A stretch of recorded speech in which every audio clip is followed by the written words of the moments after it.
Hey everybody, welcome to Escape Reality Star Wars Talk. I'm your host Caleb. Hi, I'm Seth. I talk Star Wars with this man. Uh, Huh.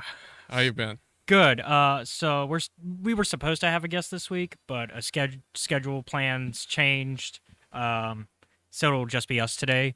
Yeah, Also, I know. our I top, know we're so disappointing. yeah. Don't worry, we are going to eventually have that guest on future episode. We just couldn't get him for this week. Um, and then so because of unforeseen things, today's topic was really originally going to be the season, like the last thing we talked about for Hmm. the season, because of where it is on the timeline. Yeah. Because there is stuff that takes place before this that like there's a Darth Maul comic that takes place before this and all that I had shifted to this week, and then because of unforeseen circumstances, Mm. we were stuck with this, and I wasn't able to change the schedule in time before we announced this episode, and so this is going to be a lot closer to the Yeah. end of the High Republic era, for like so much so that it goes past the High Republic Yeah. era. Um, We've had to jump around a little bit. I mean, but this was a planned thing where it was like, oh, this was going to be the last High Republic episode Yeah. because we see literally the end of the High Republic era, but now it's past it in a sense of like now it's just weird because of there's certain things that would be before this, but that's fine. Before we go into today's topic, though, what have you been up to this week, Seth? So, I have gone back and decided to go on another New Vegas journey. Okay, And I got as you do, yep. mainly because like you couldn't continue Outer Worlds because Yeah, I couldn't continue Outer Worlds. we talked about that last week, but we didn't explain what happened. So, Your PlayStation 4 decided to poop out. no. Well, yes, but no. Oh, is there more to the story now? Yeah. Have you discovered more things? So, uh for our audience members that do not know, I have both a dog and a cat. Sometimes they don't get along very well, and so they'll chase each other around the house. Oh yeah, I forgot about this part.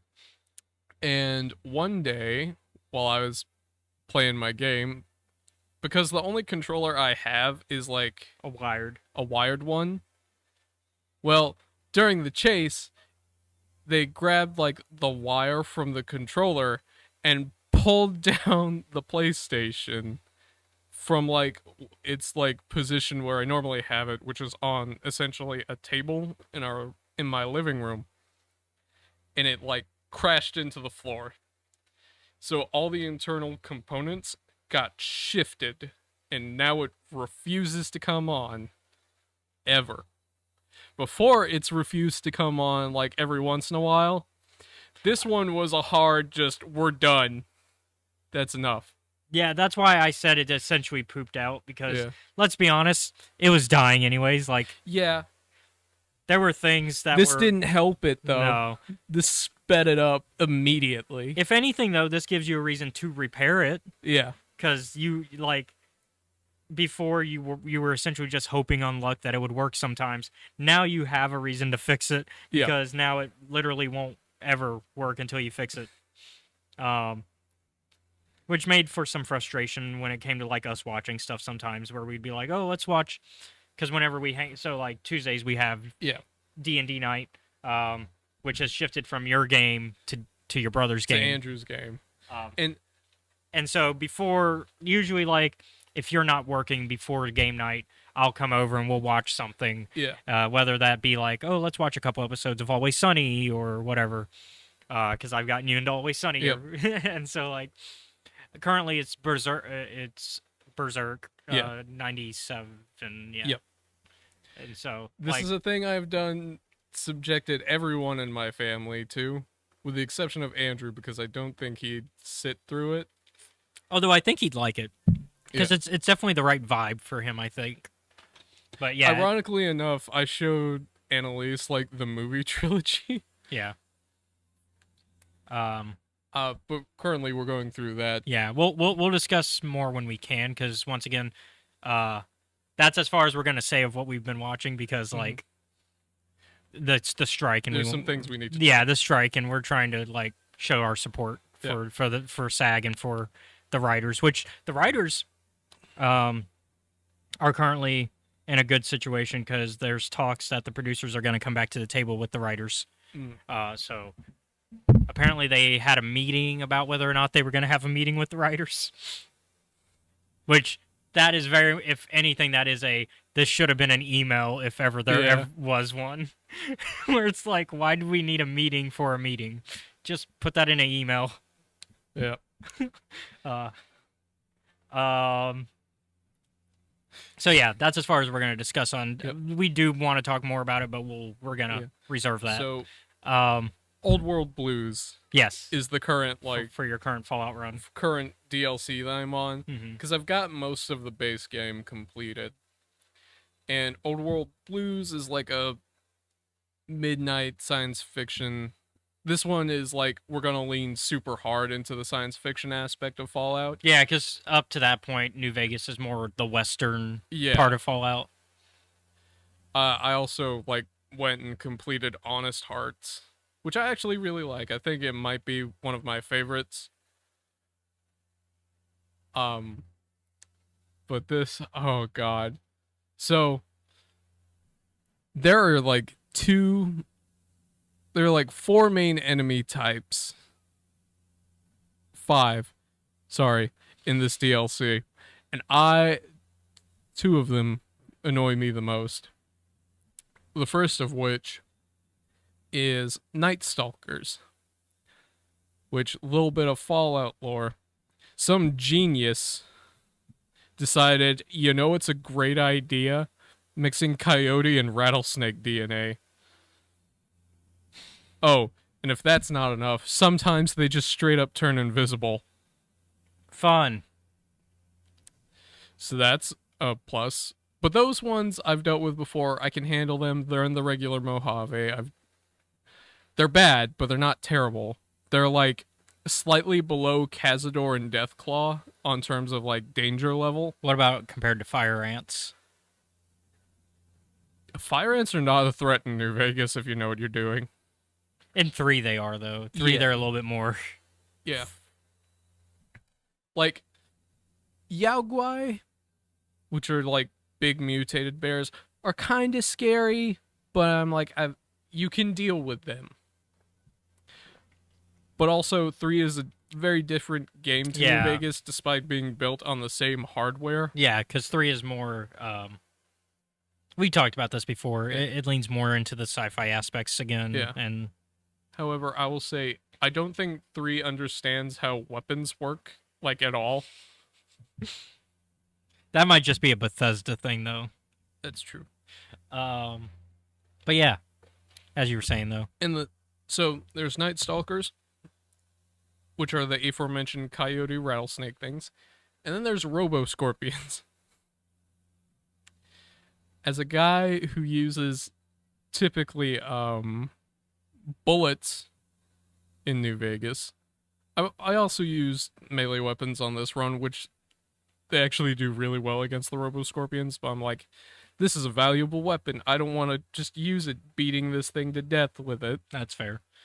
So I'm like, but I also have my guns maxed out just in case. Bullets don't do shit to these fucking robots.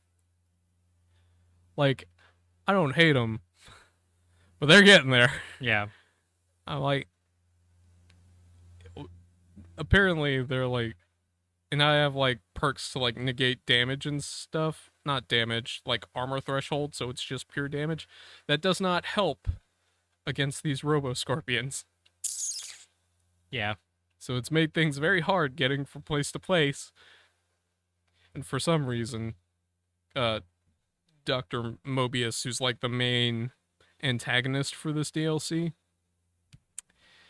has decided not only will they be super durable, I've also equipped them with a laser cannon in their tail. Fun. Yeah. The side missions have been pretty good, though. That's good. Yeah, like going and collecting a personality disc for a toaster. The toaster is very upset that he didn't get the chance to destroy the world.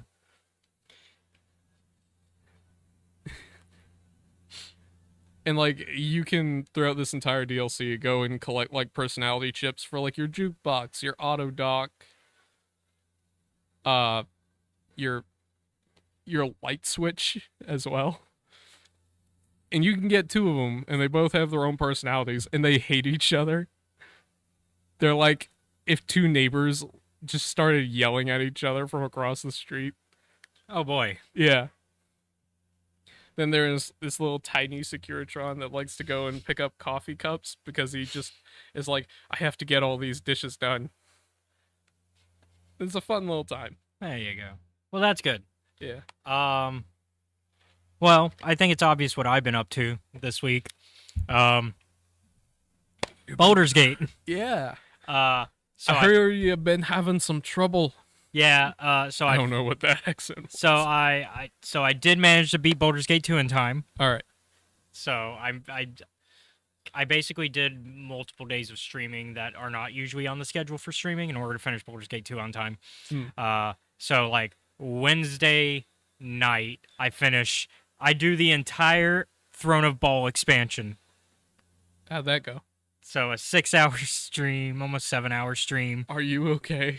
One that started around like 4.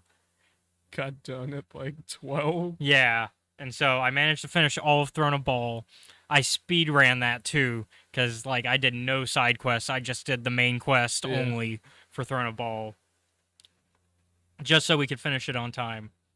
And then so 10 o'clock rolls around in the morning. Mm-hmm. I get up around 9. So I still get full sleep. I get up around 9 on Thursday to kind of get ready for when it goes live, because it's supposed to go live at 10. Actually, I get up at 9, and then I'm like, you know what? I could get up later. So I set a new alarm to get up around like 9:50. Mm-hmm. So I get up at 9:50 officially, and then I go to my computer, I get ready, and as we get like to 10, I don't see GOG. So I have the GOG copy, so GOG, Good Old Games. That's where I got my copy, but it's also on Steam. I got my copy on Good Old Games because I like my DRM-free games. And I don't see, at 10 o'clock, I go to the website to double check that it's the final version. Yeah. And because they told us, hey, make sure you do a completely clean slate if you had early access, because the game's entirely different. So make sure you delete everything. Foreshadowing. So I look at 10 o'clock. They don't show that it's like on the banner. They're showing it's still like pre-order. Yeah. So I'm like, okay, it's 10 o'clock. The banner still shows pre-order, so I guess the final version isn't live yet on GOG. And so I wait a few minutes, but Josh said he already started downloading right at 10. He has the Steam copy though, so maybe I think Steam may have been right on time. Yeah. I wait until I see an alert on Reddit where somebody on Reddit says, oh, it's live now. And I said, okay, it should be live now. I refreshed GOG. Yep. So around like almost 11, so an hour later than everybody else, I start installing. 3-hour install. So around 2, I start the game. Doesn't quite work. It gets to the menu and crashes. So I try again because there's 2 different ways you can run it. There's 2 engines. You can either run it on the Vulkan engine or you can run it on the DirectX 11, right? So that was the Vulkan. I tried DirectX, which DirectX tends to be the easier way to get it to run if you want it to run smoothly. Run it on DirectX, and I get far enough to quickly change my settings because I think maybe I just don't have the settings that I need to keep it going. Get it to medium setting. Well, I have the game actually auto-detect which settings, and it sets me to medium. It crashes again. I start it up again, DirectX 11. Medium settings are saved, and it doesn't crash for the rest of the time. Like, I managed to play. So I start my stream around 3 or 4. Somewhere around there, like 3:30 to 4, somewhere around then. So I start my stream, and I get 5 hours of stream. That's right, 5 hours into this game. And a lot of it, like, I had already, while it was downloading, I had already decided my character, I already decided my stats. I even made a D&D Beyond character sheet for my Dark Urge. I decided everything beforehand, so that way I could just build my character. The only thing that was, like, undecided was, like, the look, which I randomized.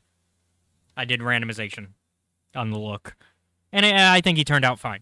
I'm currently running, for those curious who haven't watched the stream, it's a Dark Urge origin character, which is basically the customizable origin where, like, you don't know why you have this Dark Urge to kill people, and you don't know anything about your past, but it's customizable in terms of class and race. Yeah. Which that's the only origin character that's customizable.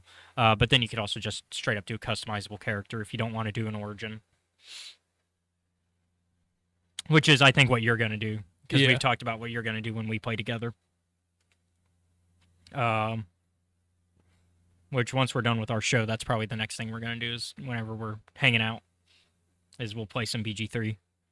Because they added split screen co-op. Yeah. Woo! But yeah, so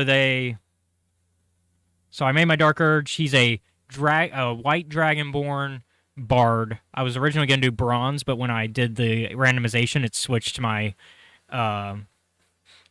sub-race on me. So instead of being a lightning boy, I'm now a frost boy. I'll live. By the time I realized I was done with the tutorial level, like I was out of Avernus, because you start in Avernus. I was already out of Avernus by the time I realized that it had swapped, and I was like, yeah, I'm already an hour in. We're not going back at this point. And he still looked cool, so, like, I wasn't worried. I made sure to turn off the nudity features because streaming. Don't want to get banned anywhere. Because you can just play with nudity on for cutscenes and for, like, in general. I did play a little bit before. Well, I didn't play a little bit beforehand. I looked at the character customization beforehand so I could see what the nudity features there. To me, they weren't interesting. They're very basic, but that's all I'm going to say in regards to that. And then, so like 5 hours in, by this point, I've done the Druid Grove stuff. Well, I had gone to the Druid Grove, killed the goblins, and left the Druid Grove to go back to the ruins because I didn't have enough trap disarmament kits. And so I had gone to the Druid Grove. You ran out of... Yeah, I ran out. So I went to the Druid Grove to get some more, which meant I had to do the goblin fight, and then I could finally do trading with Aaron.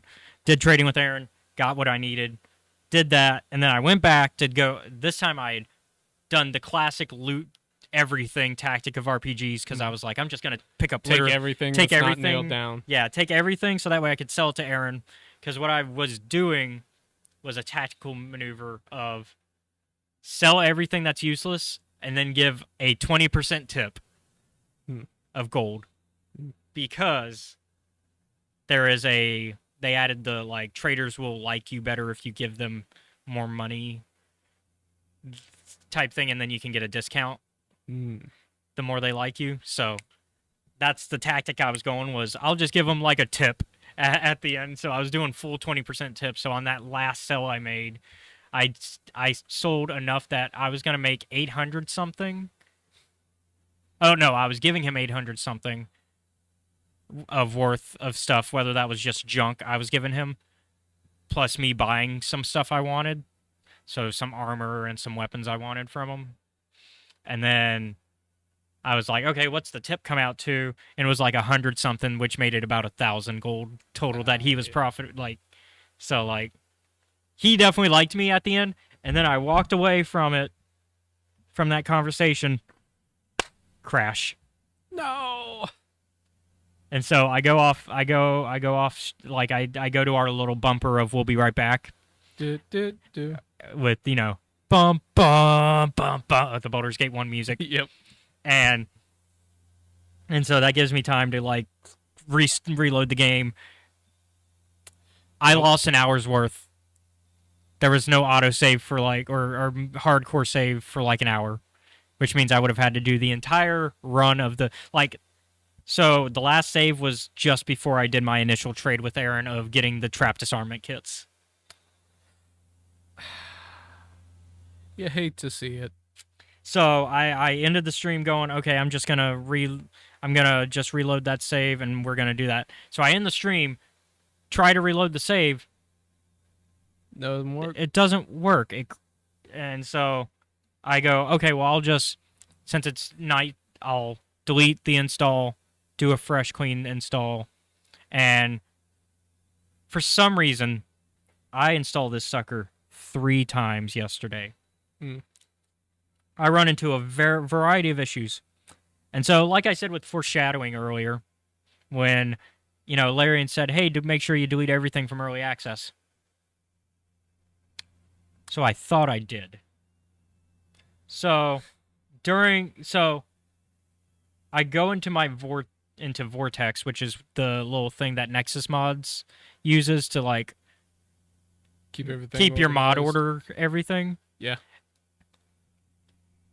So we talked about this off stream. I don't remember if we talked about it on stream. I modded Baldur's Gate 3 during early access. So I went through my Vortex and made sure all those mods were deleted. That was a big no-no. It turns out that made the problem worse. Because during one of the installs, it now was going, hey, there should be mods here. Why are they not here anymore? So I finally did a delete everything related to Baldur's Gate 3. Yeah. I mean, the good news is my saves should be fine for, like, even if I delete everything that's on the computer, because they do have cloud saving for Baldur's Gate 3. So my saves are fine for the stream. They should be, like, in the cloud somewhere with my connected to my Larian's account. So once I get all of that situated, I go, okay, I've deleted everything. I even went into the temporary files, like, because, you can go into your temp files. Because there are folders in my temp files that are connected to the game that I had to delete as well. So I delete literally everything after after the second attempt to fresh install this, right? And so I do a third, and this is for that day, a third attempt of fresh, clean install. The install fails, and it's like at 97%. And this is using GOG Galaxy. So I keep trying, and it says, no, like, we understand 97% of this game is working, but we can't get that last 3% because it's corrupted. And I say, well, fuck that. I'm done. I stop trying to install it for that day. And I go, and I was telling you this morning what I did, which is I did the offline, since it's the GOG copy, I can do the offline installer, thank goodness. Whereas if this was Steam, I would not have that option. I have to go through the Steam, right? Yep. But GOG lets you, because before GOG Galaxy existed, which was their answer to Steam, like to having having Steam. Originally on GOG, you just downloaded the installer files, like the offline installer, like a classic disc. Like it was almost like having a disc where you have the disc with the installer on it, and you would run the installer and you slowly watch your game install. I don't know if our audience remembers that, but you might remember that time of gaming. I know you're a little bit younger than me, but enough that I feel like you would like. I feel like you've played with CD-ROMs before. Like you think you were like on the brink of CD-ROMs disappearing for PC gaming. Then again, I didn't exactly have. You didn't really do PC gaming. No, I still don't. As a matter of fact. Oh yeah, because you have a Chromebook.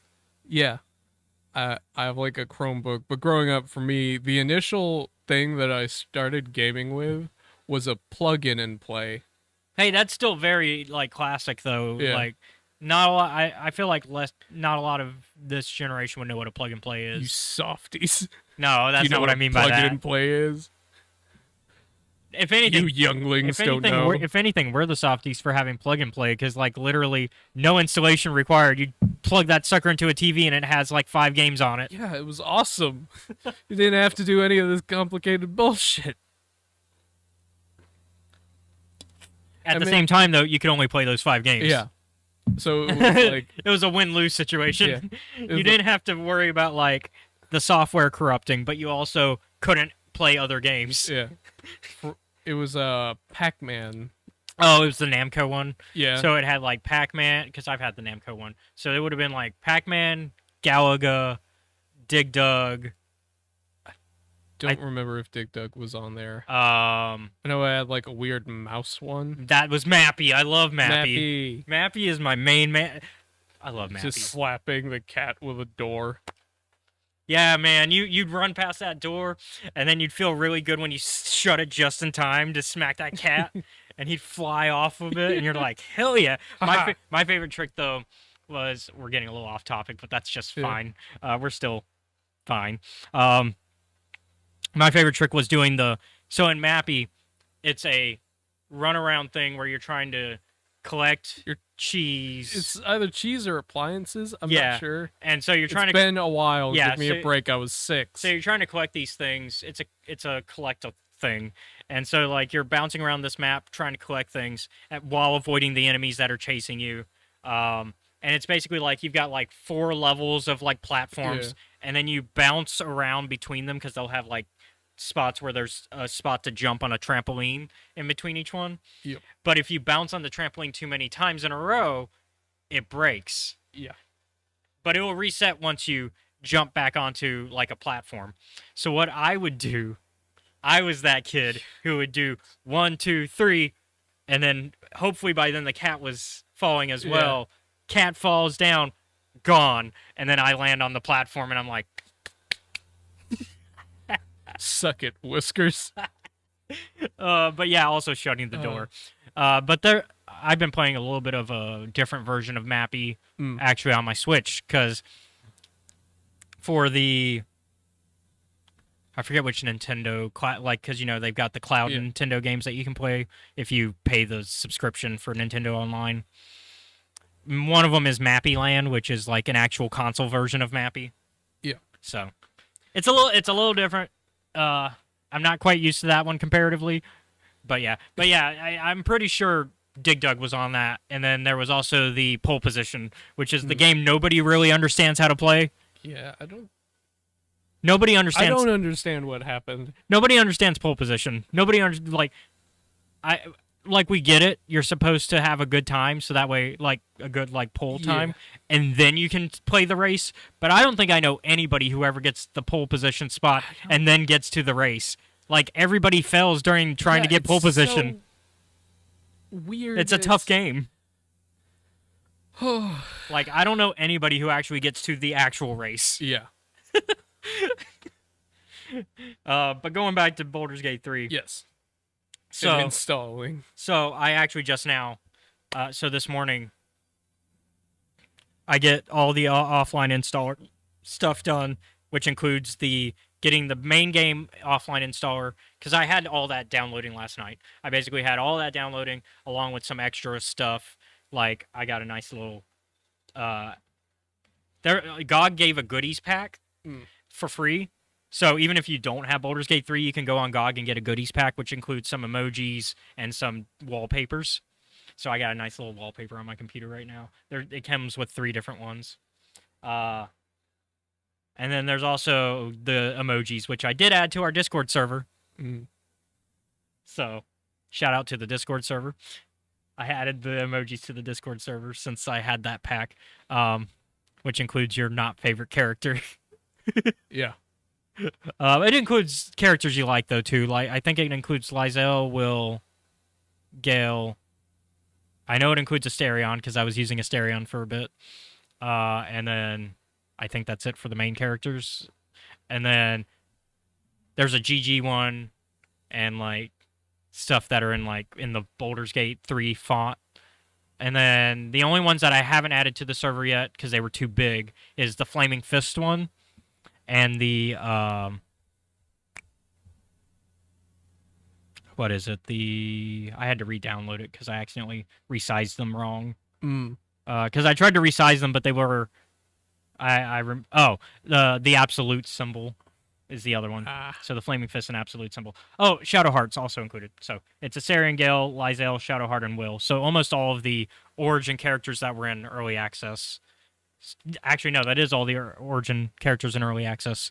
The only origin character that's not included now is Karlach, because she wasn't an early access companion. She appeared in early access, but not as a companion.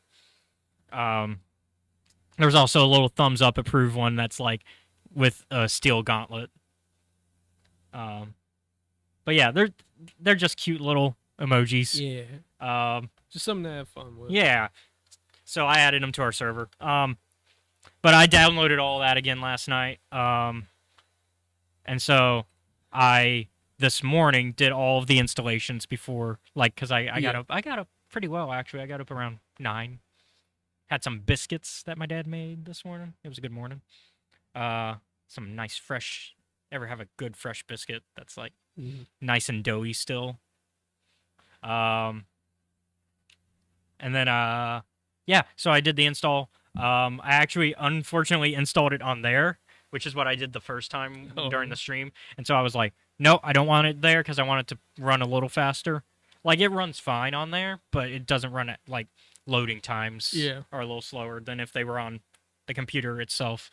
So while I was picking you up and while I was getting ready with notes for today, I was moving files. I moved because the install files were, the offline install files were on here, but the install itself was there. So I had to make room here for that. So I moved the install files, because I kept the offline install files as a backup, just in case it, for some reason, what I'm doing right now fucks it up. And I have to install again for the 5th time now. Just in case, I kept the offline installers, and I moved them into their own folder on the external hard drives. And then I literally just finished moving, like, while we're live, finished moving everything from that installed from the external onto the computer proper. And when I get home, I'm going to test it. And if it doesn't, see if it works, or if I corrupted it by doing that move, because that's my big concern, is I might have corrupted it while doing that move. If nothing got corrupted during that move, cool. I'm not streaming today of that, but I'll be able to catch up where we were offline to where we were during the stream. And then I'll probably just play a little bit for myself. Just play a new character for my own off time play. Because this is such a good game. Like, I had fun with my 5 hours, even like up until that crash. But yeah, if for some reason it corrupted again, that's why I moved the offline installers and kept them and didn't just delete them. That way I don't have to spend another 3 hours waiting for the offline installers to download. And then I'll use the offline installers to install properly this time onto here, not there. I also kept the install files on there. I copied them and I didn't move, like, I didn't cut, paste. I copied the install files. So that way, worst case, if I just don't feel like reinstalling again, it should run on the G hard drive. And because I assume it installed correctly the first time with the offline installer. Because offline installers with GOG have never failed me. It's this online installing that is where I have to count on a good connection to install that's failed me. But yeah, that's my Baldur's Gate 3 story so far. Oh, man. I like the game. I just wish I wasn't having all these technical difficulties. Yeah. With that out of the way, yes, let's talk about today's topic, Queen's Peril. We'll be going into spoiler territory. Yes. So spoilers for this book. Yep. Spoiler warning now. All right. Yeah. So I've set up some questions. Oh yeah. I want to kind of. This is a book that I read. Yeah. And I read as well, and I was re-listening to again while I was picking you up. I had it going at 2x speed, which is not a normal thing for me to do, but I was just listening again so I could have some good questions, like at the early stuff as well. So how I've explained how I do things like before. Yeah, you do the certain number of pages per day. For this one, I was like, 50 pages a day thing we'll have to Yeah, do. because it's not a big book. It's a young adult novelization. It's not. It's nothing crazy. Yeah, it's Like, there have been times with books where I think the most I've had to do in a day is like 175 pages. yeah, it's a young adult novel, so it's not too crazy. So I've lovingly dubbed this, as have some of our mutuals, the Phantom Menace adaptation from Padme's perspective. We currently don't have a canon Phantom Menace novelization anymore. There was a Phantom Menace novelization that came out, when the movie came out. But that's not canon anymore since it came out when the movie came out before the canon reset. Yeah. Does this book feel like all you need for a novelization, or would you like to see them make a canon Phantom Menace novelization?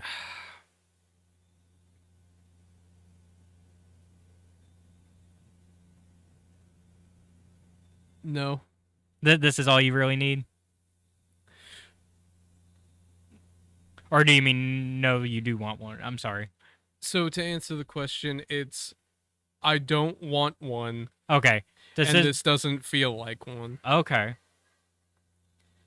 I would like to see a new canon Phantom Menace titled novelization, just because it feels like tradition to have a movie tie-in novelization. Because, like, even with the sequel trilogy, we have novelizations for the sequel trilogy films where they basically re-canonize some deleted scenes and put them into context of the movies. Okay. And that's kind of what the original novelizations did for these films. So I would kind of like to see that.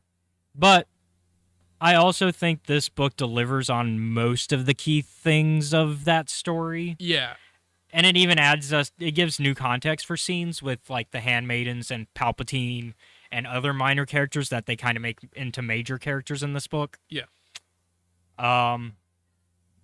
So, like, I would like one, but I won't be disappointed if they don't give us one. Yeah. Because this book does give us a lot of, like, the key stuff we need in a novelization. Like, I don't hate it. I wouldn't say it's my favorite book that I've ever read. Mm-hmm. I'm very neutral about this book. Whereas, if I remember, you liked Queen's Hope a little bit more. Yeah. Which is the third book in this trilogy. Because we did the third book first. Yep. And the most Star Wars thing ever, we go 3-1-2. That's not even a Star Wars thing. No, miscounting is a Star Wars thing. Yeah. Because they don't like numbers. Speaking of numbers, do you think you would have been ready to be ruler of a planet at 14? Fuck no. I am with you. Hell no. You're 14. What the fuck are you doing? Because, like, so for context, we see, because at the beginning of this book, we see that they are preparing for the likelihood of Padme becoming queen. And she is 14 at this time. We know this because, yeah, she's 14 at this time. She's that young. I remember all the time, thanks to the Weird Al song, the saga begins. It's also how I always remember the age difference between her and Anakin, because Weird Al clarifies that Anakin was 9 and she's 14. So I always remember that. So that's how I know that's how I always remember the ages of them. And I always remember, like, okay, episode 2 is 10 years later, so Anakin is 19, and then she's 24. Okay. And then for some reason I thought Anakin was 5. No, he's 9. So in episode 2 he's 19, she's 24, and then it's 3 years later for Revenge of the Sith, because it's the Clone Wars is a 3-year war.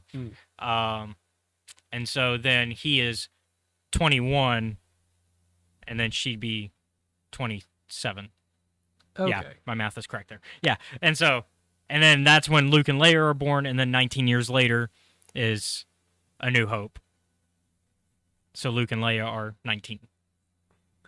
So that's how I keep track of the ages of everybody that's main characters. But yeah, no, I would not have been ready. No. But yeah, we see them. Yeah, like in the first couple chapters, it's them preparing her for that, because they're like, okay, she might win, and so they like we see all the background of, like, them preparing for that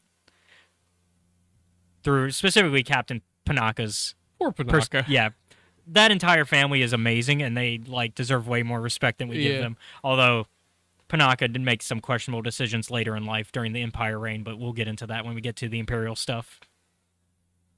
We're not there yet. Yeah. Who is your favorite handmaiden?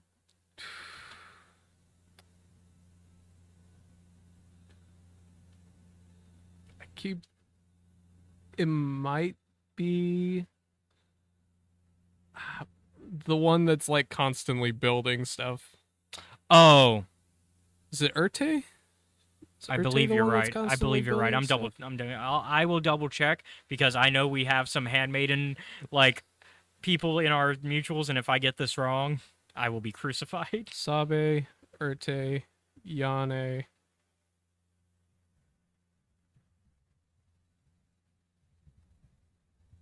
There's more. Yeah, I mean, and then there's some that are introduced later too, because like that aren't in this book.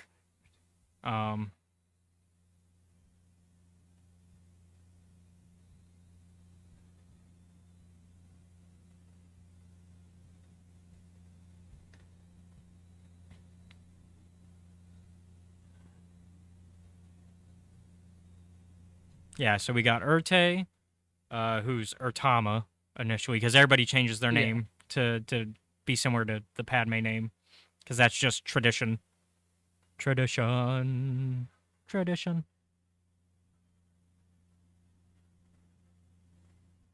There's Urte, Rabe, Sabe, Sashe, Yane, and I think that's the initial 5. Yep. Because then in episode 2, we get 2 more added. We get Dorme and Dorche, I think, in episode 2. Yeah. And then episode 3, we get one last one.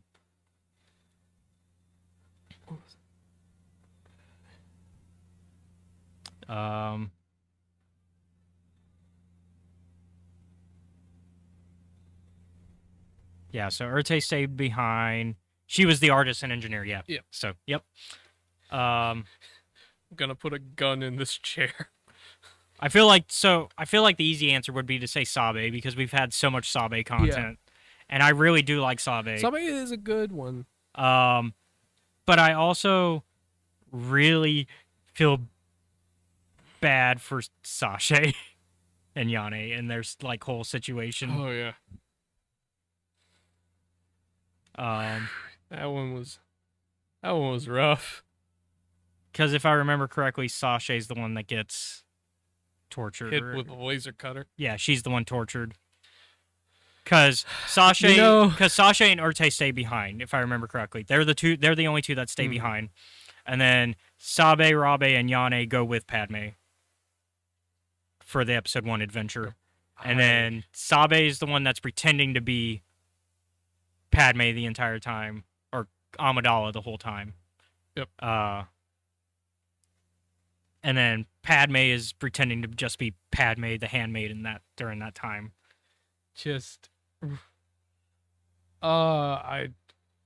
Normally I don't feel like I disagree with the Separatists. I disagree with the Separatists still. This is still like this one did not help me their cause. Any of this shit like it really did not help. Like yeah, this really makes you dislike them more. Yeah. But that's the I know we're not supposed to like them. I think they are supposed to have a reasonable ideology to a certain degree of like wanting to leave. This is not one of those situations where this one is like completely unreasonable. Like, and it's all because of taxes. Yep. Because they didn't want to be properly taxed, even though absolutely they should be. They are a corporation that should absolutely be taxed on this situation. Yeah. Like the taxation, like the whole taxation thing that they're trying to pass is absolutely reasonable. It's not a like this awful tax that would have like it'd be because currently the tax situation is that the planets have to pay the fees. Yeah. This taxing thing that they were trying to pass would put the buck onto the companies to have to pay the tax. Fair. Fair enough. And really, if the companies are so worried about it, you just raise the price of your goods. Yeah. But no. No, instead we're going to Instead do we're- blockades, and we're going to hold planets prison, and we're going to force a 14-year-old to sign a legal document saying that this invasion is perfectly legal. It's not going to happen. And we're also going to torture people. Yep. Yeah, no. Yeah, no. This is not a good light for the Trade Federation. Oh. But also, the Separatists haven't been formally founded yet. This is just, like... This is technically the Trade Federation acting out on their own. Yep. With a little bit of support in the background from a certain individual. From Mr. Big Evil Plan himself. Yeah.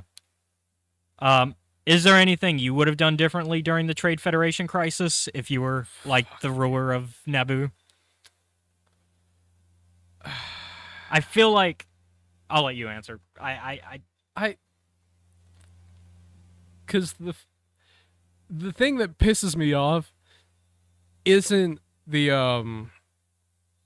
it is something that happened. It is the we're gonna let half of our crop die. Okay. That pissed me off, and I'm like, why would you do that? I understand that you like don't have the people for it. Mm-hmm. Wasn't that more of a Governor Bibble choice, though, not a Padme choice? It's like the first thing that happens where they're like, we need to figure this out. Yeah. How are we going to handle it? I'm like, okay. Most of your planet is water, which you should is be pretty fine. good. For some reason, that just pissed me off. I'm like, go and collect your fucking things, and even if you can't get all of it, in like they go and explain the situation, they're like, yeah, we were waiting for the second half of the growing season. I'm like, so you mean to tell me that you could have collected this food and prevented the food shortage from happening later, and you chose not to? Yeah. I understand your concern and compassion for other cultures and fucking art projects, but your citizens come first. I think that was a situation of she had to be very diplomatic. Yeah. I personally think... I think what pisses me off, and this is why I can't do politics, is because I'm like... You would not be the type to be able to find middle ground. You would be like... I'm like... Some of it I understand. I'm like, that's not so unreasonable. Like the whole, like, Carlinist delegation where they're like, well, like, essentially, you send us some of your citizens as workers, and we'll send you, like, money and stuff to help out. Yep. That's reasonable. This entire thing with, I'm like, why don't you have, like, at the very least, a standing army in practice? People of Naboo. Yeah. That's one of the things where I'm like, it's better to have than not need. Have and not need than need and not have. Mm-hmm. Because I don't think having an army is inherently a bad thing. It might make things more tempting. But like I said, the protection and welfare of your people is your foremost concern. Also, resolve. I am glad that they, like, things got smoothed over with the Gungans, because I'm like, y'all are gonna have to learn to live together. Yeah. Like it or not. Yeah.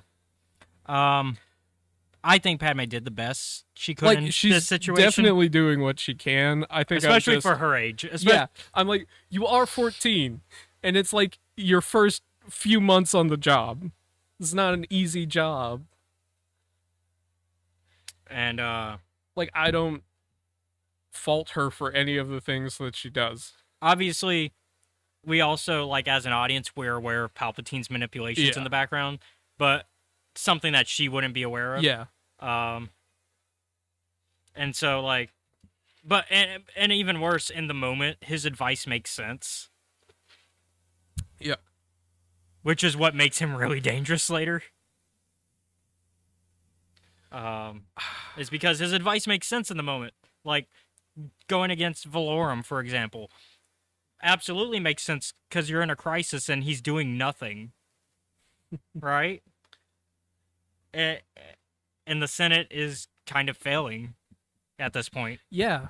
They it's the thing that like agitates me a lot in shows with politics and also real world politics. It's very much a Political case of, warning. like, warning. My stance on politics is you talk too much. Yeah. It's the thing of like sometimes I think a course of action has to be taken Mm-hmm. because sometimes things take a bit too long, and other times I'm like, no, consider this a bit more carefully in the long term. This is one where I'm like, no, I get it. I get why you decided to overthrow the chancellor. Yeah, like Valorum's not a. It's He's not it's the bad. conversation we've. I think we've had this conversation in regards to like connecting this to the High Republic. Lena So is a strong, and also, what was the word we used? She's a good and also competent Yes. Supreme Chancellor. Valorum is a good but incompetent Yeah. Supreme Chancellor. He's a good person, but he's just not competent for that spot. Yeah. Um, Like, I don't hate the guy. and I think he is trying to make the best of this situation. But it's just not. The biggest problem is that companies have seats in the Senate. We've talked about this and how I think that But that's the message George was trying to send when he did that. Yeah. Like, that's the political story he's telling, is that, hey, this is what happens like in late stage capitalism, because he was looking at late stage capitalism, and this is an example of that, of corporations getting seats and representation of their own in politics when really they should not be involved. And it's something that we've almost seen in real world politics. I think I saw something like where a state was trying to do exactly that, give companies spots in their state senates, and it's just like, no. have y'all not seen Star Wars? Specifically the prequels? We know where this goes. It's not good. Oh man. But yeah, I speaking don't know. I don't think I could deal with this shit at 14. Speaking of these manipulations, though, this book really shows how Palpatine was manipulating the Trade Federation crisis even before the events of the Phantom Menace. Does this change how you view the Republic, which is leaving this High Republic era and going into the Fall of the Jedi era? Or is this kind of just reinforce the ideas you've already had?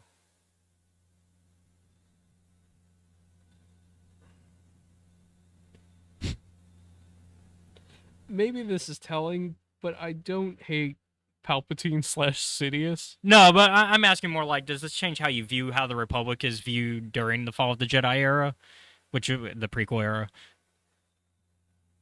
Not really. Yeah, so this kind of just reinforces a lot of Like, the beliefs that you've had. We've discussed this. Yeah. I'm like, you guys need to quit fucking around, but all you do is fuck around all the time. Like, And thinking about it, oh nope, can't talk about that okay, yeah, because of strike stuff. yeah, okay. I'll talk about it with you off air though. Yeah, but yeah, Palpatine, I think his manipulations in this book really shows... Dude's speech game is on 100. It really shows, like, where the Republic is in this time versus the High Republic, and, like... Because at this point, we've left the High Republic Not only era. are they corrupt, they're corrupt and inefficient, which pisses me off. Yeah. Whereas Palpatine is corrupt and completely, like, he knows what he's doing. Yeah. He is efficient as hell. Yeah. Unfortunately, he puts a lot of inefficient people under him, which is where the Empire kind of... but that's also a lot of any type of fascist Yeah. like regime is usually the top is very efficient, but the more you get down the Yeah. bottom, it starts to become less and less efficient, and because it becomes less about having a strong hand in ruling and more about just being assholes in ruling. Yeah. And the more you get down that ladder, the more you realize, oh, this doesn't work. It's a yeah, it's a case of like I need you to be competent and everyone underneath you is not competent at all. Now that of course that's a good thing that fascist Yeah. regimes are not. Sorry. We're It not, occurred to me that it didn't occur to me to think about it like that for a moment. but it's a good thing that they're not. Thank God. Thank God they're not efficient. But you see where like they could be efficient if they. Ironically, it's their hatred and the thing that makes them fascism that makes it inefficient. um, but yeah, Uh, um, I like this book. It like you said it though. It just serves as a decent book. It's not outstanding in any regard. I think it's a decent retelling of the Phantom Menace from Padme's perspective and the Handmaidens, and we learn so much more about these characters. Yeah. Like we get to see the Panaka family a little bit more up close and personal, which I like seeing the Panakas yeah. and getting to know them more. They're stressed. Man, they really make it clear that it's the you always have a good wife behind every good man. Yeah. Like Quash Panaka would not get shit done if not for his wife. He's out here like, I'm trying, man. And I'm trying to keep this 14-year-old alive. Fuck, is it hard? And then, like, of course, on top of that, he's hanging out with Palpatine. Yeah. He's like, yeah, this Palpatine guy's a pretty cool dude. He's a real good dude.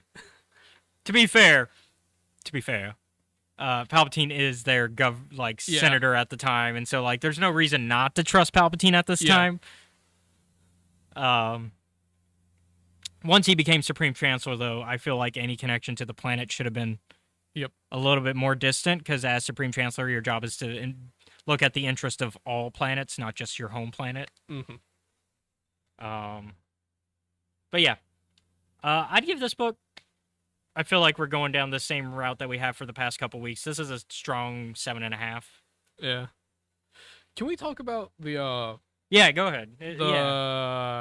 former queen, Yes. San Andrasa, real quick? Yeah, absolutely. I'm about to pull like a hard 180 from some previous statements I made. In that, while yes, like I've said earlier, the citizens of your home planet are your first and foremost concern, this does not mean you should neglect the interests of your other neighbors. Yeah. Which it seems like San Andrasa did. Are we talking about the Gungan situation? No, or just like other planets. the rest of them, because it's like, oh, we haven't had any like the off-world visitors. Still like the moons and other planets. Yeah. Yeah. I'm like, you should probably address that. Yeah, because this is getting into real world politics as well. A good nation should still strive to have good relations with other nations. Yeah. Like, you should focus more on like your home first before you go out and help others. But that doesn't mean that you shouldn't do that. Yeah, that doesn't mean you ignore entirely. Yeah. Because it kind of seems like San Andrasa was rather isolationist. Which we've seen in the real world how that doesn't quite work either. Yeah. Like, because we've seen isolationists versus, like, putting other countries completely first. Which, well, we haven't really seen too much of that, but we've seen more isolationists, and we see that isolationism, while it can create some strong, once again, some fascism, it creates a strong government, it doesn't create a strong nation. Yeah. And so I think the same thing with Naboo as a whole. And I think that's also part of why the Senate wasn't exactly jumping at the heel to help Naboo during the Trade Federation crisis. Like, there were certainly senators that were willing to try to help. Like, you have the Bel Organas and the Mon Mothmas of the galaxy who are, like, absolutely willing to help investigate this issue. But that's because they're, what's the word I'm looking for? Idealist. They're idealist in nature. So, of course, they're going to be willing to do the right thing. Yeah. But realistically, the realist would view this as, well, you didn't help other nations, why should they help you? And I think that's why nobody was willing to jump to the defense of Naboo during this crisis. Even though, at the end of the day, if this worked, this would affect everybody. Yeah. Because, like, if the Trade Federation succeeded, they would have just continued doing this to other planets. Because they were basically bullying the Senate into not passing the tax legislation. This was their way of doing that. They were going, hey, you're going to try to pass that tax legislation? We'll just hang out at your border and not let anybody come in. Yep. And we'll send an army. And then make you sign a treaty with us that says, hey, you're essentially our planet now. That's essentially what they were going for. Like, they were, like, I'm very simplifying it, but, like, that was the plan. Yeah. Like, I've oversimplified it, but that is yeah. At the end of the day, that is the plan. And, of course, Palpatine playing chess and not checkers is here going, well, this didn't work out, but that's fine. I got a backup plan. I have 48 other plans. I mean, we already know, thanks to... I mean, we can talk about it because it's a show that's out, and we talked about it on the channel already. Tales of the Jedi. We know that Palpatine's already manipulating Dooku in the background. Yeah. Like, Dooku's already off... Like, by the end of this book, he's already erasing Kamino from the Jedi archives. Yeah. So, speaking of, one of the best conversations that happens in this book is between Windu and Yoda, where Windu is like, well, you either sent something or you don't. And Yoda's like, nothing is something. And Windu's like, I fucking hate this. yeah, well, because you can sense nothing. I mean, it's the same idea as, like, in any other story where, like, I know it's a trope, but where people go, it's quiet, too quiet. Like, that. Yeah. That's essentially the thought line of, like, if I sense nothing, that's an odd thing. Yeah. And so that should be something. I mean, and that's where by the time of episode 3, they start talking about the dark side's been clouding everything. And so therefore, but we don't want to tell the Senate that because then we'll be viewed as weak and inefficient, which is where some of the ego within the Jedi Council starts to sweep in, where really if they had made things... This is once again a High Republic versus Fall of the Jedi era thing where, like, if the Jedi had been more willing to communicate some issues, maybe that could have helped them. But it also, like the Jedi said in Revenge of the Sith, it would also make their enemies more aware of the fact that, they're weaker. So it's a balanced approach where, like, really there's no win in this. Which is, once again, Palpatine playing chess instead of checkers. He's like, he knows that they're weak because he's the one manipulating it. But so it's interesting because he already knows the weakness of the Jedi, that he's clouding their senses. Would you tell the Senate? I would probably tell members of the Senate that I trust. So, like, the Bel Organas and the Mon Mothmas of the galaxy. You know, the ones that have shown that they are... The ones that show that they like and are, like, in favor of the Jedi. And not... Like, ones that have made it clear. Like, ones that are, like, outright always on the forefront pro-Jedi. So, once again, the Bel Organas and the Mothmas of the galaxy. The Padmes. Those people. The ones we can trust, right? And while it sounds very cooey to say that, that's really the best approach they could have taken. Because, once again, this is a lose-lose situation. Yeah. Where you either make a full-blown hey, we have this weakness that's going on, and you hope that that doesn't inspire the Jedi's enemies to grow stronger and do more and do what they're going to do anyways.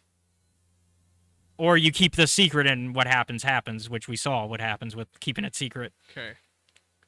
Whereas if you tell people that you trust, that kind of negates the chance of your enemies, and it kind of solidifies that you'll have people having your back in case something goes down. All right. And what about you, since that was a question you... I think I would let it out in the open just to provoke enemies to come attack Okay, sooner so you're doing I the- could wipe them out. You're doing the, oh, well, now I'm the so enemies will weak. identify themselves. Yeah, so now they'll... And then you just take them out. But the thing is, Palpatine's playing chess. Like, He's not gonna... Palpatine's not gonna fall for that, No. but maybe some of the other problems will. Yeah, like the mind... Which Like, will fuck up his plans. yeah, really, you would only probably... Realistically, probably like certain separatist leaders, Yeah. maybe some pirates, like the smaller issues, those would present themselves more forward. Yeah. I mean, but those were small issues that they were already dealing with anyways.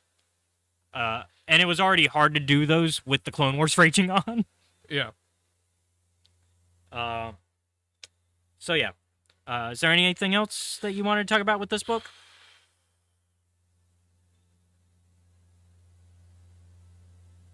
Not man, it's gotta be hard to have like a romantic relationship because this one covers that and now it like just gets completely screwed over. Oh yeah, because we get a little bit of it, yeah. Because Yeah. we get what's his name from Harley? yeah Harley, and then for And- because for Sabe it's Harley. Yeah. and then I think they reference what's his name from Clone Wars. Yeah, and they go and they have a talk about like fuck, this is hard to do. What's his name? Oh, Because they'll switch out. And Ye- that makes things complicated. yeah. She's like, I got a very rude letter. I'm trying to remember his name all of a sudden. He's not in here. I guess they don't reference him. Probably not. Thought they did reference him because Rush. I thought they mentioned Clovis, but I guess not. No. Because Clovis is before the events of this, but like I think because it has to be because it's when she's younger and when she's at the Yeah. when she's doing the like the Senate the junior Senate stuff that her dad like had her do, which I like seeing the Amidala family. God, there's Junior Senate. Why is there Yeah, they got like the junior why Senate is thing. there a Junior Senate? It's kind of just training for being like going into politics. Okay, that's fair enough. It's almost like a camp thing, but like camp and / school at the same time. Yeah. Yeah. So that I guess that's it for our Queen's Peril discussion. It's all right. Yeah, like I said, I give it about 7.5. That's been our consistent one for the past few episodes. Yeah. But I mean, it's passable. It's a decent book. If you like Padme, you want to learn more about the Handmaidens, you like the Phantom Menace, give it a try. I'll give it a C plus Yeah, on the grading it's scale. almost like a 7.9, Yeah. almost an 8.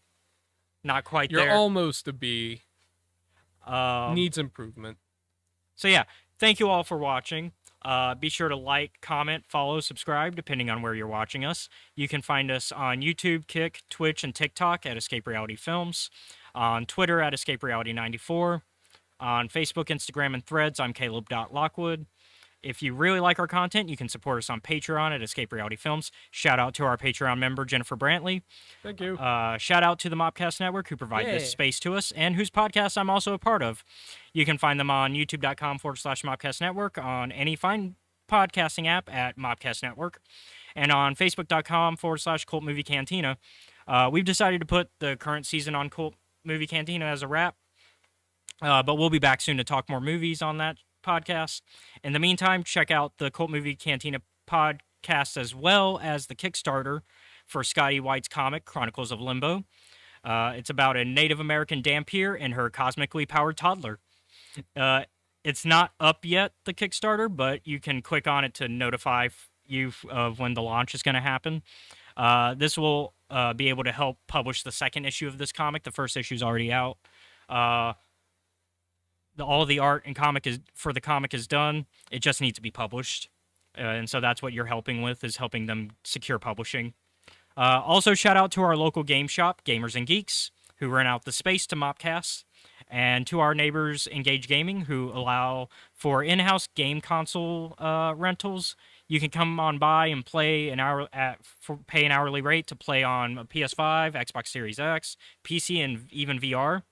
And you can even join a monthly subscription to have that hourly rate reduced. They also sell games if you're looking for an older game or even something newer. They might have it. And that goes to you now for your D&D thing. So, you can catch some friends of ours over at the Steam Dungeon. Yeah, Steam_Dungeon. Steam_Dungeon. Every Sunday from 5 to 7 Central Standard Time. We're in kind of a weird gladiator tournament at the moment. Yeah, because you got to play last week. Yes. And boy, oh boy, some stuff has happened, so I'm going to have to pre-record today. If everything goes well, that'll probably be added into the stream tomorrow, or posted a little bit before. They'll edit it into the stream. Yeah. And then we've talked about it before, but they're also on YouTube. Yes, they're also at YouTube. They're now officially Steam Dungeon. or is it just Steam Dungeon? I think it's just Steam Dungeon. Let me see. I'm curious. But you can catch the 4 newest streams there. So effectively our season 0 is over and we're now on season 1. Oh, I'm sorry. They don't have the youtube.com/Steam Dungeon, but because that, I think you have to have a certain following for that. Yeah. But which we managed to get, thankfully. But let's see. Right now it's showing me a bunch of videos. Channel names. Yeah. Where's the channel names option? Ah, there it is. Yeah, so they are officially Steam Dungeon. Steam, all caps, Dungeon. So if you search them, you'll find that. But if you want the link, it's at Javon456, JEVAUGHN 456. So if you want the YouTube link, that's what it is. But if you're willing to look up just Steam Dungeon, you'll find them, as long as you search the channel name. But like you said the 4 first episodes are on there. Anything else? No, not at the moment. All right. And so then we'll see you all next week with the High Republic, The Blade. Yeah. I have spoken. All right.